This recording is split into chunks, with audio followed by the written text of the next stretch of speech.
Since the earliest of times, ferns have been appreciated for their beauty and have provided shelter and sometimes food.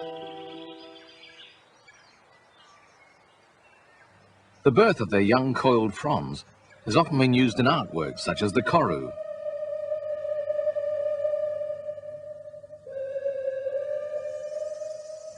Ferns are popular in our parks and gardens, and even brought indoors to enhance our living spaces.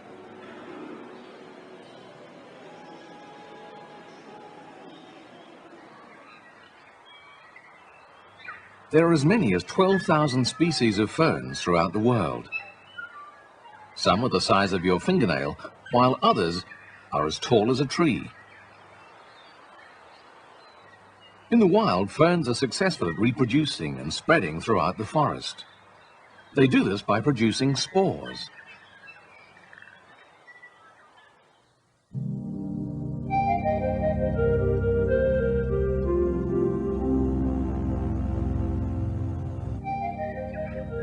The familiar fern is known as a sporophyte. If a fern frond is turned over, small circular areas may be seen. Each of these areas is called a sorus. In some ferns, the sorus is unprotected.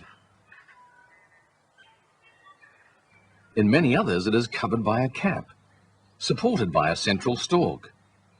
This protective covering is called an indusium. In some ferns, this covering is cup-shaped. The sorus itself contains numerous sac-like structures. Each of these is called a sporangium. The outer wall of the sporangium consists of a layer of protective jacket cells. As the sporangium matures, a row of jacket cells enlarge to form a band known as the annulus. The outer wall of each annular cell is very thin and delicate.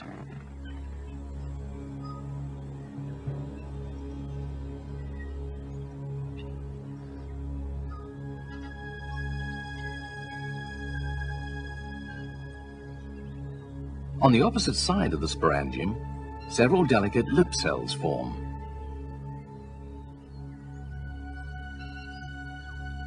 Below the jacket, there are two layers of cells called the tapetum, which nourish the fertile tissue within. The fertile tissue consists of sporocyte cells.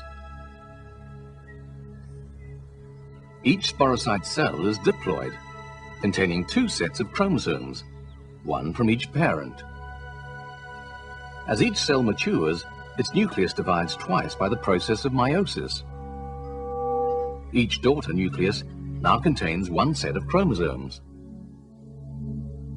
The cytoplasm of the sporocyte undergoes cleavage. This results in a cluster of 4 adhering cells, called a tetrad.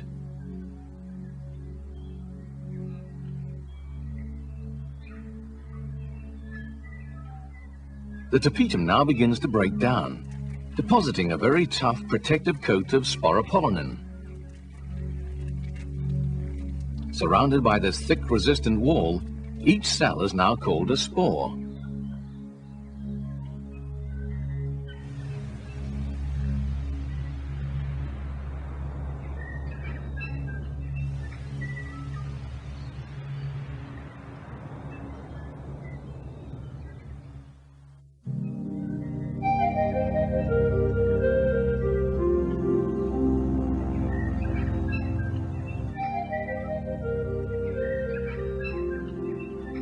The sporangia are now ready to open. Opening is accomplished by the annulus that encircles the sporangium. The annulus begins to dry out as water evaporates from its surface. The tension or pull between the remaining water molecules and the wall now increases.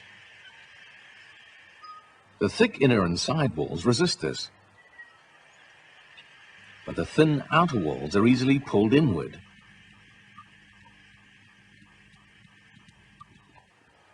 Pulling in the outer walls causes the annulus to contract much like an accordion. Shortening the annulus tears the lip cells apart. As the annulus continues to shorten, the tear enlarges and the spore case opens further.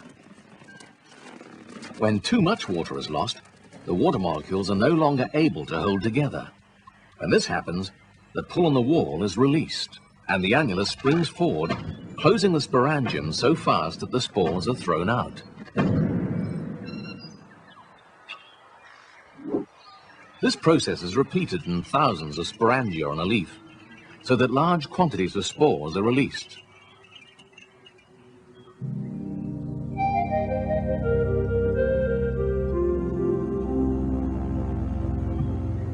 When spores land on a moist surface, those which germinate first will form bisexual or hermaphroditic individuals. A rhizoid emerges and attaches the spore to the soil.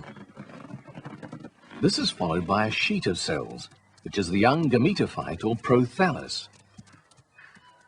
A notch forms on the prothallus that contains dividing cells. This is called the notch meristem. Continued growth results in a heart-shaped bisexual gametophyte.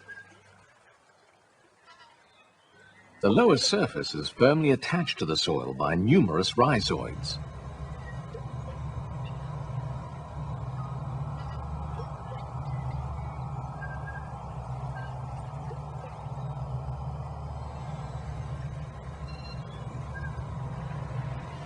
Male gametangia, called antheridia, are formed at the posterior end of the gametophyte.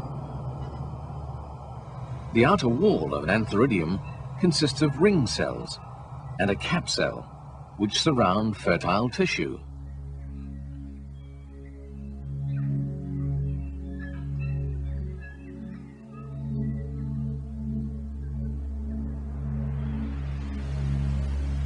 At the anterior end of the prothallus, close to the notch, there are female gametangia called archegonia.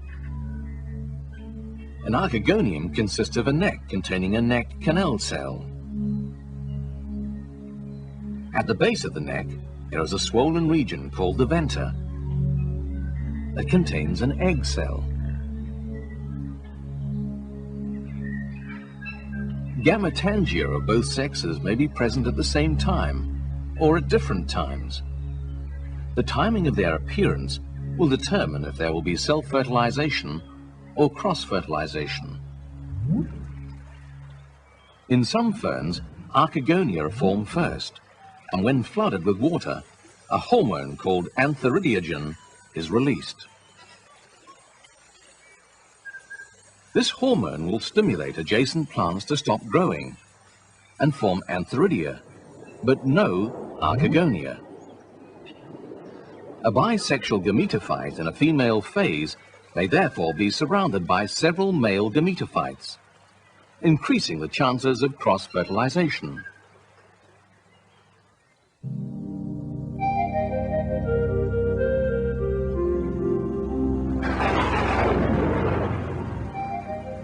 Being close to the soil, the small gametophytes are easily flooded when it rains. This water plays an important role in fertilization. Water stimulates the cap cell on the antheridium to open, releasing the sperm cells. The flagellated sperm are now able to move within the water in search of an egg.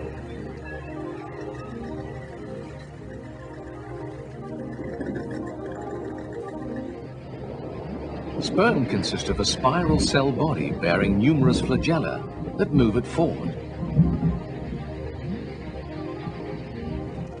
Water also stimulates the archegonium to open. The contents of the neck canal then diffuse into the surrounding water, where they act as a sperm attractant. The attractant stimulates a sperm to swim towards the open archegonium. It then swims into the opening and moves up the neck canal towards the egg cell.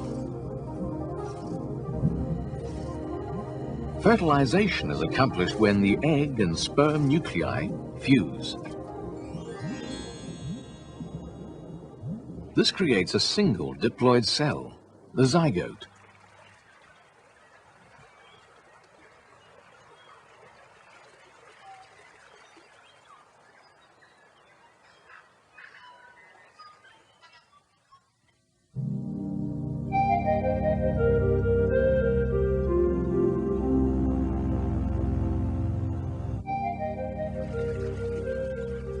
the fertilized egg remains attached to the gametophyte.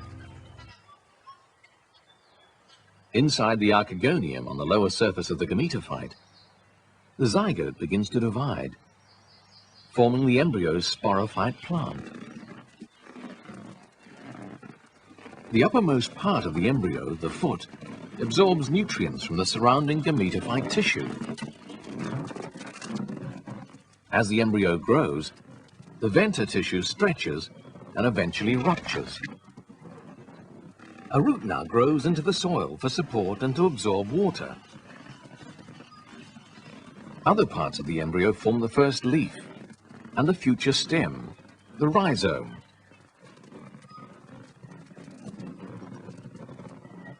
The leaf grows through the notch in the gametophyte to reach the sunlight. Eventually, the rhizome emerges and provides additional leaves and roots. In this way, a new plant is formed that matures into another spore-producing fern, completing the reproductive cycle.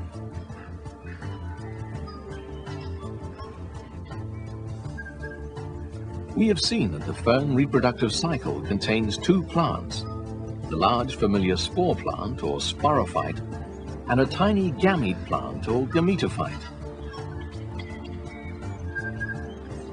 Using spores to travel great distances and gametes which introduce genetic variability, ferns have spread and evolved throughout the world.